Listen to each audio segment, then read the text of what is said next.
नमस्कार दोस्तों, आप सभी का स्वागत है। दोस्तों, हमारा आज का वीडियो एलएलबी की 3 वर्षीय या 5 वर्षीय डिग्री पास करने वाले लॉ ग्रेजुएट्स के लिए है, क्योंकि आज के वीडियो में हम विभिन्न लॉ एग्जाम्स में पूछे गए इंपॉर्टेंट क्वेश्चंस और उनका सलूशन लेकर के आए हैं, जो आप सभी लॉ ग्रेजुएट्स के लिए उपयोगी होंगे। ऐसी ही यूजफुल वीडियोज को पाने के लिए जल्दी से वीडियो को लाइक और चैनल को सब्सक्राइब कर लीजिए। तो चलिए आज का वीडियो स्टार्ट करते हैं।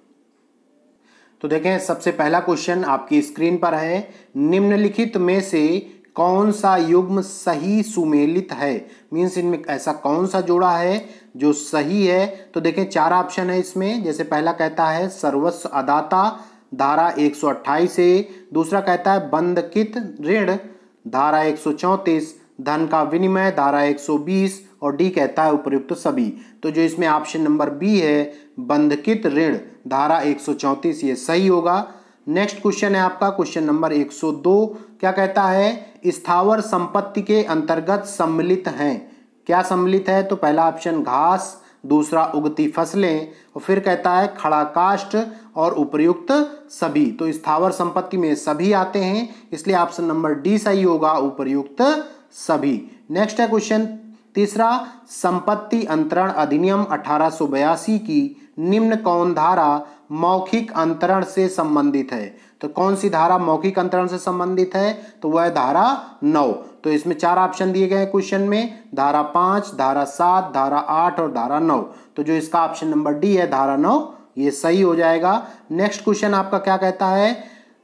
संपत्ति अंतरण अधिनियम 1882 की निम्न कौन धारा अजन्मे बच्चे के फायदे के लिए संपत्ति अंतरण से संबंधित है? 4 ऑप्शन है, धारा 13, धारा 14, धारा 15 और धारा 16। तो इसका जो ऑप्शन नंबर ए है, धारा 13, ये सही होगा। नेक्स्ट क्वेश्चन आपका क्या कहता है? कहता है संपत्ति अंतरण अधिनियम 1882 के अंतर्गत निम्न में से कौन सुमेलित है? तो इसमें बताना है कि कौन सा सुमेलित है, सही है। तो पहला ऑप्शन कहता है अंतरण अवरुद्ध करने वाली शर्त, धारा 9। फिर कहता है शाश्वतता के विरुद्ध नियम, धारा 14। सशर्त अंतरण, धारा 25। उपर्युक्त में से कोई नहीं। तो इसका ऑप्शन नंबर ए राइट होगा। तो ये क्या कह रहा है? अंतरण अवरुद्ध करने वाली शर्त, धारा 9। नेक्स्ट क्वेश्चन क्या कहता है आपका? संपत्ति अंतरण अधिनियम 1882 प्रवृत्त हुआ, यानी कब प्रवृत्त हुआ? 4 ऑप्शन है इसमें, 1 मार्च 1881 को, 1 अप्रैल 1881 को, 1 जुलाई 1882 को, 1 अगस्त 1882 को। तो इसका ऑप्शन नंबर सी राइट होगा, 1 जुलाई 1882 को। तो देखें नेक्स्ट क्वेश्चन क्या कहता है आपका? कहता है कि का रुपए 5000 खा को इस शर्त पर अंतरित करता है कि वह गा, घा और अंगा के सहमति से विवाह करेगा।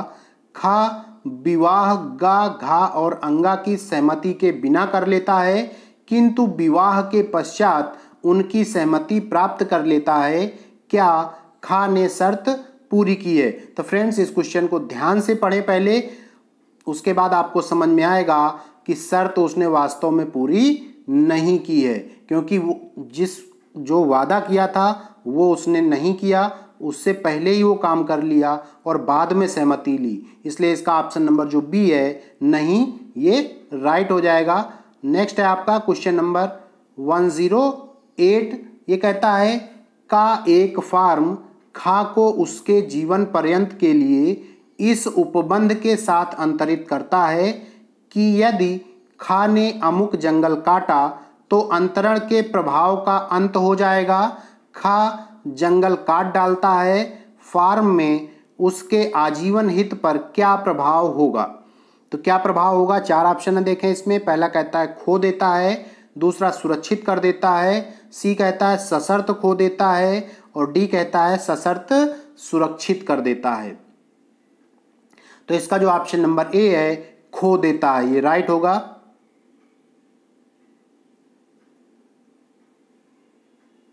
नेक्स्ट क्वेश्चन है क्वेश्चन नंबर 109। कहता है संपत्ति अंतरण अधिनियम 1882 के अंतर्गत निम्न में से कौन सुमेलित नहीं है? यहां ध्यान से क्वेश्चन को पढ़ें। कह रहा है सुमेलित नहीं है, मीन्स गलत कौन सा है ये बताना है। तो देखें 4 ऑप्शन है। पहला कहता है दृश्यमान स्वामी द्वारा अंतरण, धारा 41, भागिक पालन का सिद्धांत, धारा 53B, फिर कहता है कपटपूर्ण अंतरण, धारा 53, और लंबितवाद का सिद्धांत, धारा 52। तो इसका जो ऑप्शन नंबर बी है वो राइट हो जाएगा, भागिक पालन का सिद्धांत, धारा 53B। नेक्स्ट देखें क्वेश्चन नंबर 110 क्या कह रहा है। संपत्ति अंतरण अधिनियम 1882 की निम्न किस धारा के अंतर्गत दिया गया है कि निहित हित कब्जा प्राप्त करने से पहले अंतरिति की मृत्यु हो जाने से विफल नहीं हो जाता। 4 ऑप्शन है, धारा 18, धारा 19, धारा 20 और धारा 21। तो इसका जो ऑप्शन नंबर बी है, धारा 19, ये सही होगा।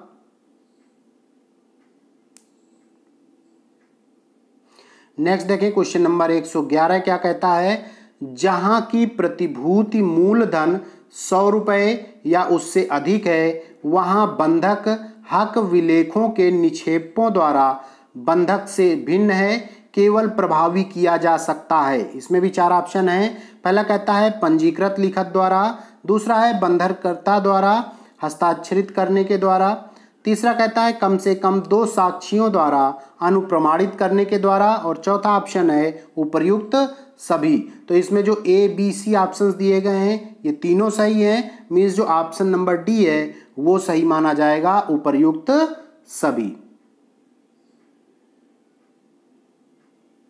नेक्स्ट क्वेश्चन है आपका क्वेश्चन नंबर 112 कहता है पूर्वबंध या विक्रय का अधिकार संपत्ति अंतरण अधिनियम 1882 की निम्न किस धारा में बताया गया है। तो 4 ऑप्शन है, धारा 65 में, धारा 66 में, धारा 67 में और धारा 68 में। तो इसका ऑप्शन नंबर सी राइट होगा, धारा 67 में। नेक्स्ट देखेंगे क्वेश्चन नंबर 113 क्या कहता है।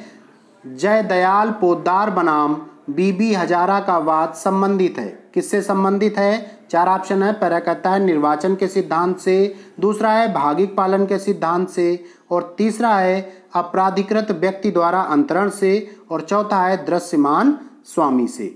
तो 113 का ऑप्शन नंबर डी सही होगा, दृश्यमान स्वामी से।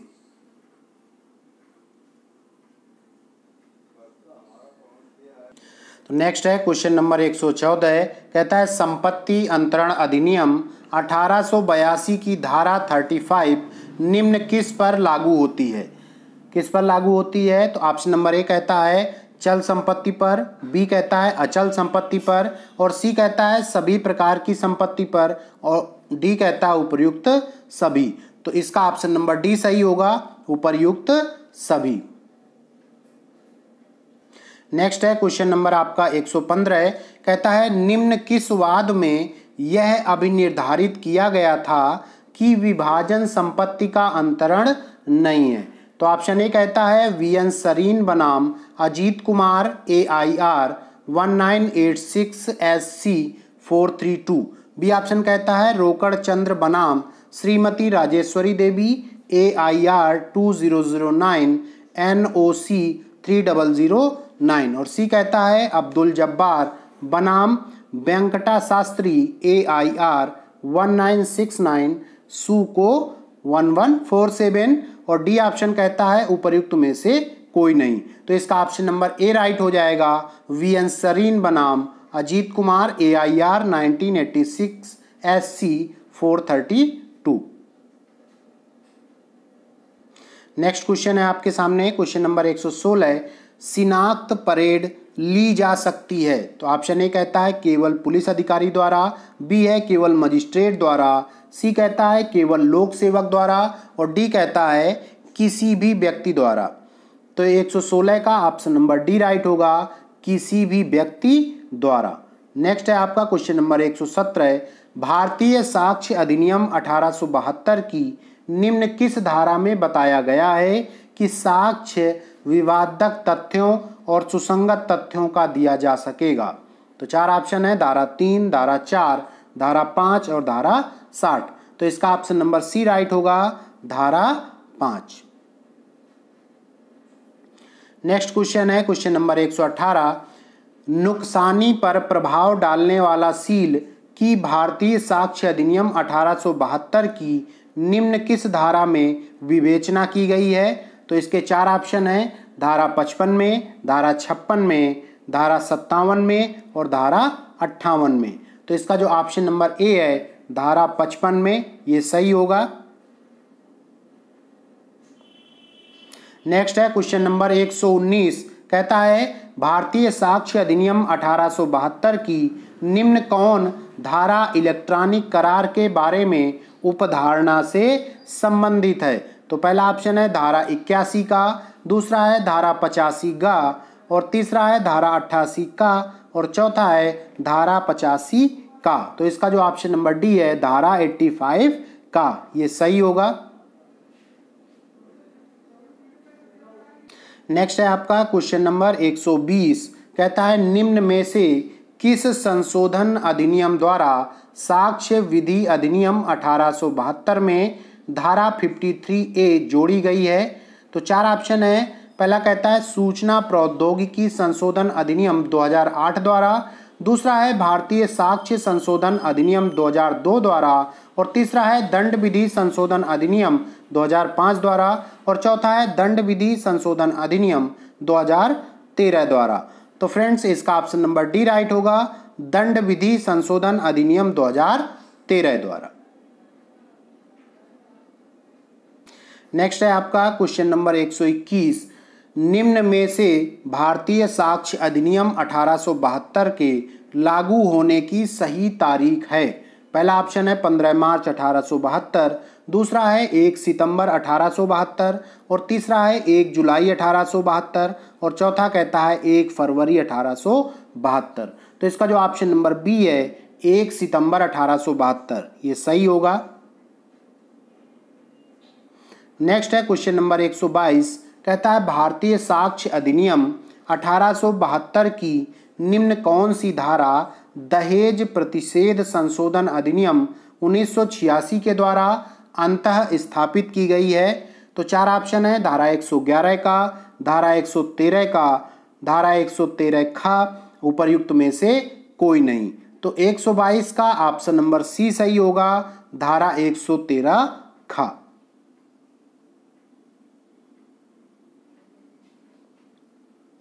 नेक्स्ट है आपका क्वेश्चन नंबर 123, कहता है भारतीय साक्ष्य अधिनियम 1872 के अंतर्गत निम्न में से कौन एक न्यायालय पद की परिभाषा में सम्मिलित नहीं है? तो पहला ऑप्शन है सभी मजिस्ट्रेट, दूसरा है पहला था सभी न्यायाधीश, दूसरा था सभी मजिस्ट्रेट और तीसरा है सभी उपभोक्ता फोरम और ऑप्शन नंबर डी कहता है विधिक रूप से साक्ष्य लेने के लिए अधिकृत सभी व्यक्ति।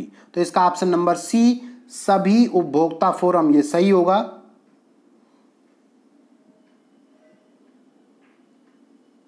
नेक्स्ट क्वेश्चन है क्वेश्चन नंबर 124, कहता है भारतीय साक्ष्य अधिनियम 1872 के अंतर्गत तथ्यों की सुसंगतता को जो एक ही समव्यवहार के भाग हैं निम्न में से किस धारा में बताया गया है? तो चार ऑप्शन है इसके, धारा 6 में, धारा 7 में, धारा 8 में और धारा 11 में। तो इसका ऑप्शन नंबर ए सही होगा, धारा 6 में। नेक्स्ट है आपका क्वेश्चन नंबर 125, कहता है कि भारतीय साक्ष्य अधिनियम 1872 के अंतर्गत साक्ष्य विधि है कौन सी है? तो एक पहला कहता है मौलिक विधि, दूसरा प्रक्रिया विधि और तीसरा कहता है मौलिक एवं प्रक्रिया विधि और चौथा है उपर्युक्त में से कोई नहीं। तो 125 का ऑप्शन नंबर बी प्रक्रिया विधि, ये सही होगा।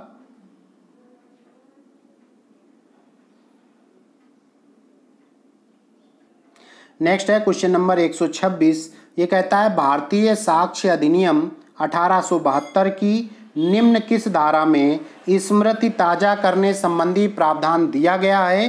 पहला ऑप्शन है धारा 141 में, दूसरा है धारा 149 में और तीसरा है धारा 159 में और चौथा है धारा 158 में। तो 126 का ऑप्शन नंबर सी सही होगा, धारा 159 में। नेक्स्ट है आपका क्वेश्चन नंबर 127, भारतीय साक्ष्य अधिनियम 1872 की धारा 8 में सुसंगतता के लिए निम्न में से कौन सम्मिलित नहीं है? तो 4 ऑप्शन है। पहला कहता आशय, दूसरा हेतु, तीसरा तैयारी और चौथा आचरण। तो 127 का ऑप्शन नंबर ए सही होगा, आशय।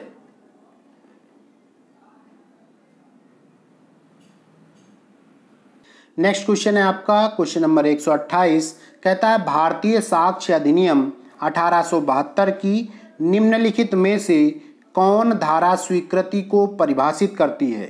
तो ऑप्शन ए कहता है धारा 17, बी कहता है धारा 18 और सी धारा 19 और डी धारा 20। तो इसका ऑप्शन नंबर ए सही होगा, धारा 17। नेक्स्ट है क्वेश्चन नंबर 129। भारतीय साक्ष्य अधिनियम 1872 की निम्नलिखित में से कौन सी धारा विधि की पुस्तकों में अंतर्विष्ट विधि के कथनों की सुसंगतता से संबंधित है? तो इसका देखें 4 ऑप्शन है, धारा 37, धारा 38, धारा 36, धारा 39। तो इसका जो ऑप्शन नंबर बी है, धारा 38, ये सही होगा।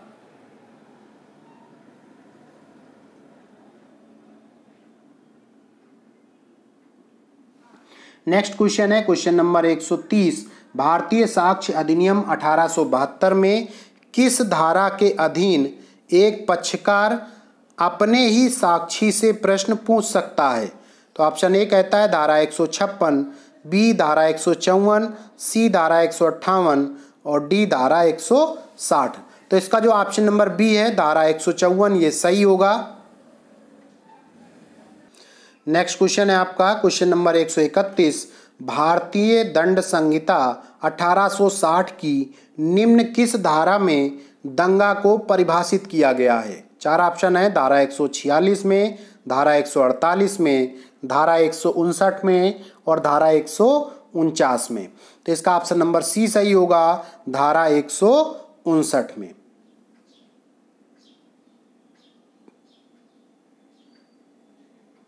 नेक्स्ट है क्वेश्चन नंबर 132। भारतीय दंड संहिता 1860 की धारा 34, 4 ऑप्शन है, मौलिक अपराध कारित करती है, साक्ष्य विधि का एक नियम है, दोनों ए तथा बी, उपर्युक्त में से कोई नहीं। तो इसका ऑप्शन नंबर बी सही होगा, साक्ष्य विधि का एक नियम है।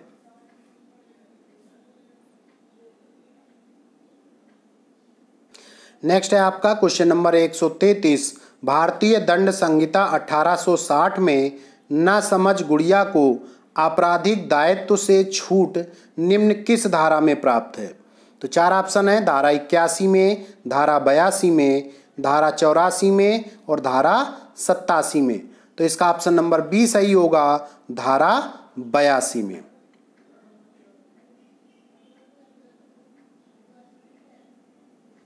नेक्स्ट है आपका क्वेश्चन नंबर 134। भारतीय दंड संहिता 1860 के अंतर्गत निम्न किस धारा में अपराधियों को न्यायालय के आदेश पर फांसी देने वाला जल्लाद आपराधिक दायित्व से मुक्त है? 4 ऑप्शन है, धारा 77 में, धारा 78 में, धारा 79 में और धारा 76 में। तो इसका जो ऑप्शन नंबर बी है, धारा 78 में, ये राइट हो जाएगा।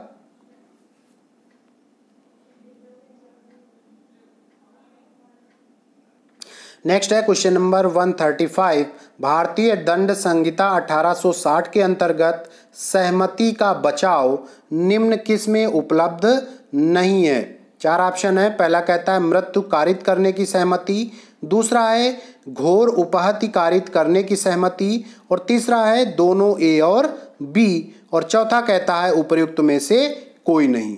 तो फ्रेंड्स इसका ऑप्शन नंबर सी सही होगा, दोनों ए और बी, यानी ए ऑप्शन और बी ऑप्शन ये दोनों ही सही हैं।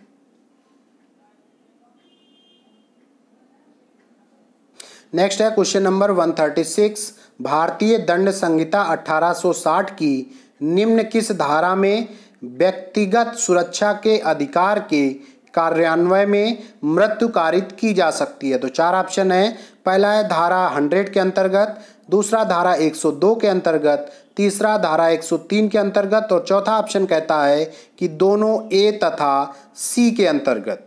तो फ्रेंड्स इसका ऑप्शन नंबर डी सही होगा, दोनों ए तथा सी के अंतर्गत, यानी जो धारा 100 है और धारा 103 है इन दोनों के अंतर्गत होता है।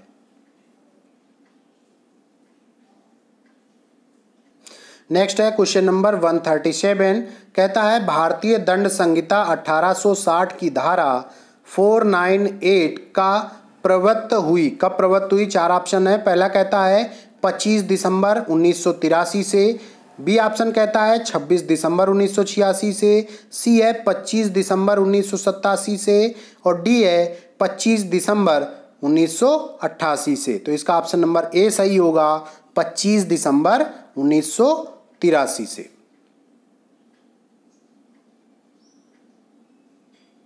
नेक्स्ट है क्वेश्चन नंबर 138, भारतीय दंड संहिता 1860 की निम्न धाराओं में से किसमें सदोष परिरोध अपराध के लिए दंड का उपबंध है? तो 4 ऑप्शन है, धारा 340 में, धारा 341 में, धारा 342 में और धारा 350 में। तो इसका ऑप्शन नंबर सी राइट हो जाएगा, धारा 342 में।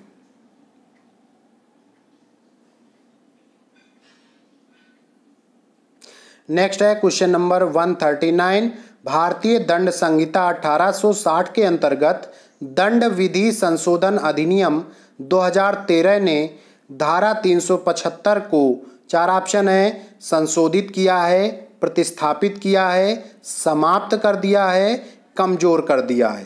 तो इसका जो ऑप्शन नंबर बी है, प्रतिस्थापित किया है, ये सही माना जाएगा।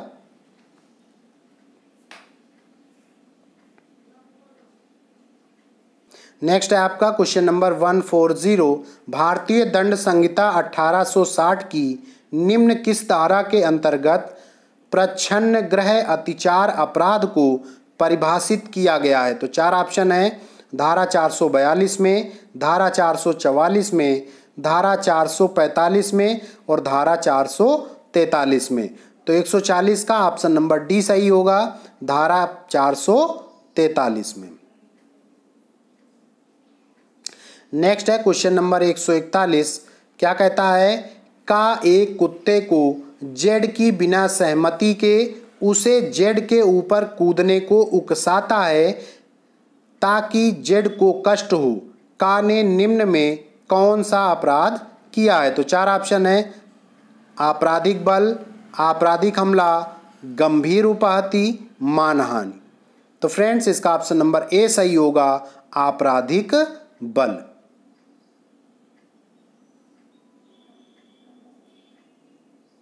नेक्स्ट है आपका क्वेश्चन नंबर 142, भारतीय दंड संहिता 1860 की निम्न किस धारा में कार्य शब्द को परिभाषित किया गया है? 4 ऑप्शन है, धारा 32 में, धारा 33 में, धारा 23 में और धारा 24 में। तो 142 का ऑप्शन नंबर बी राइट होगा, धारा 33 में।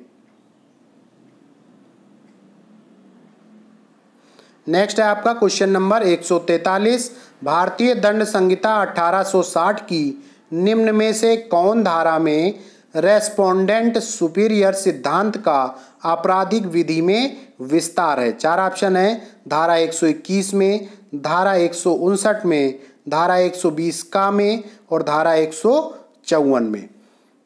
तो फ्रेंड्स क्वेश्चन नंबर 143 का ऑप्शन नंबर डी सही होगा, धारा 154 में। नेक्स्ट है क्वेश्चन नंबर 144, ये कहता है भारतीय दंड संहिता 1860 के अंतर्गत निम्न में से किसमें प्रतिनिधिक आपराधिक दायित्व के सिद्धांत को मान्यता प्रदान की गई है? तो इसमें 4 ऑप्शन है, धारा 34 में, धारा 149 में, दोनों धारा ए तथा बी में, उपयुक्त में से कोई नहीं। तो इसका ऑप्शन नंबर सी सही होगा, दोनों धारा ए तथा बी में।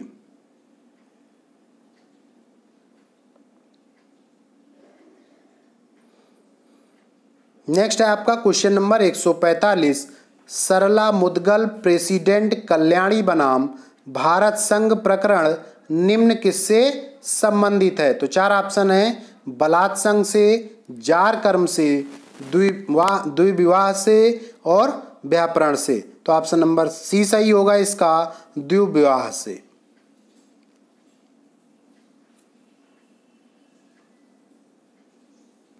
नेक्स्ट है क्वेश्चन नंबर 146। निबंधनों के भंग की दशा में जिन पर की अस्थायी आदेश दिया गया था व्यवहार प्रक्रिया संहिता 1908 के अंतर्गत न्यायालय आदेश दे सकता है। तो 4 ऑप्शन है संपत्ति की कुर्की और विक्रय का, बी ऑप्शन कहता है संपत्ति की कुर्की और सिविल कारागार में निरोध का, सी ऑप्शन है गिरफ्तारी और सिविल कारागार में 3 माह तक निरोध का, और चौथा ऑप्शन है ए और सी दोनों। तो फ्रेंड्स इसका ऑप्शन नंबर बी सही होगा, संपत्ति की कुर्की और सिविल कारागार में निरोध का।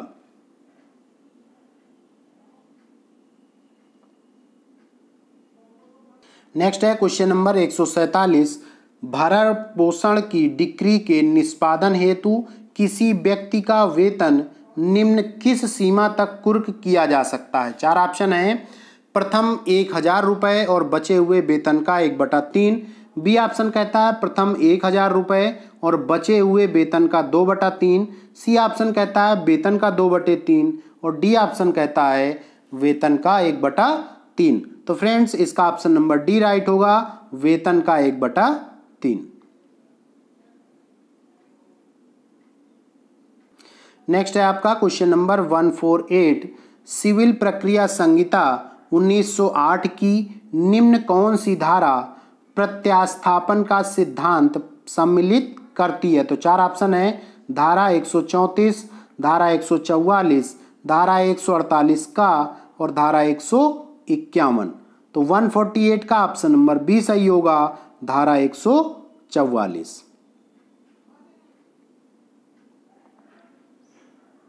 नेक्स्ट है क्वेश्चन नंबर 149।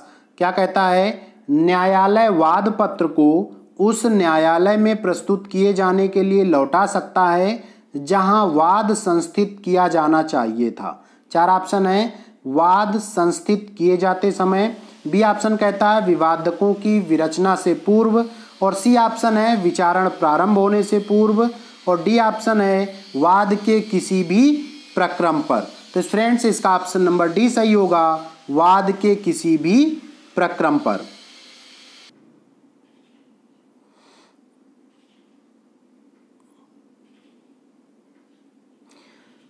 नेक्स्ट क्वेश्चन है क्वेश्चन नंबर 150। तो फ्रेंड्स 150 क्वेश्चन क्या कहता है, सिविल प्रक्रिया संहिता 1908 के आदेश 16 का में यथा परिभाषित कारागार में सम्मिलित है। 4 ऑप्शन है। पहला कहता है ऐसा कोई स्थान जिसे राज्य सरकार ने साधारण या विशेष आदेश द्वारा अतिरिक्त जेल घोषित किया है। दूसरा ऑप्शन कहता है कोई सुधार गृह, पोस्टल संस्था या किसी प्रकार की कोई अन्य संस्था। सी ऑप्शन है दोनों ए और बी, और डी ऑप्शन कहता है केवल ए सही है। तो फ्रेंड्स इसका ऑप्शन नंबर सी सही होगा, दोनों ए और बी। तो दोस्तों अंत में आप सभी से एक छोटी सी रिक्वेस्ट है कि प्लीज़ इस वीडियो को ज़्यादा से ज़्यादा लोगों तक शेयर करें, जिससे कि बहुत से लोगों को फ़ायदा हो सके। बहुत बहुत धन्यवाद।